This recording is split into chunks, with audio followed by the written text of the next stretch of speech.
Tutorial kung paano mo ma-check ang demerit points mo sa LTO portal, lalo na kung gusto mong malaman kung may NCAP, No Contact Apprehension Program, violation ka. Step 1, mag-register o mag-login sa LTO LTMS portal. Buksan ang browser, Google Chrome, Safari, etc.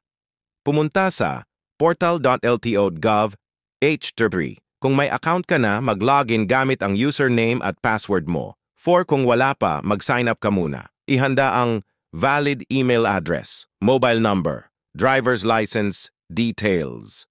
Kapag nakalimutan ng password, pindutin mo ang forgot password. Dapat mag-appear na dito ang iyong email address na ginamit sa pag-register dati. I-click ang OK. Magsasend si LTO sa iyo ng reset password link sa iyong email address. Puntahan mo sa Gmail app mo at hanapin ang email ng LTO. Buksan ito at i-click ang link na kulay blue. Tapos mapupunta ka ulit sa LTO website para maglagay ng bagong password. Make sure maalala mo palagi ang username at password mo para di ka na mahirapan mag-login sa susunod pakilista sa iyong notebook. Kapag naka-reset ka na ng password, automatically lalabas na ang iyong LTO username or account number. Ilagay lang ang iyong password at pindutin ang login. Step 2, i-access ang iyong profile. Pag login mo, makikita mo ang dashboard sa Ponyo 2, hanapin ang violations o demerit points section sa dashboard, usually nasa gilid o drop-down menu. Step 3, tingnan ang iyong demerit points. Click ang Violations Demerit Points tab 2.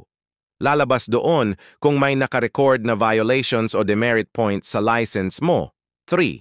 Makikita rin kung anong klase ng violation, halimbawa, NCAP violation, speeding, etc. At kung ilang points ang nadagdag. Step 4. Review at next steps. Walang nakalagay? Ibig sabihin wala ka pang record ng violation? May nakita kang violation? Basahin kung saan, kailan, at anong violation. Kung tingin mo mali ang record, pwede kang mag-follow up sa LTO office or sa LGU na nag-issue ng NCAP violation. Pro tips: siguraduhing updated ang email at mobile number mo sa portal. Check mo rin ang spam junk mail kung may na-miss kang notification. Tandaan, ang demerit points ay naaapektuhan ang renewal ng license mo. May tanong ka? Comment ka lang para masagot.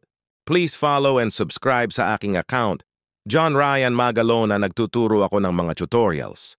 Thank you at mag-ingat sa biyahe palagi. Huwag maging kamote.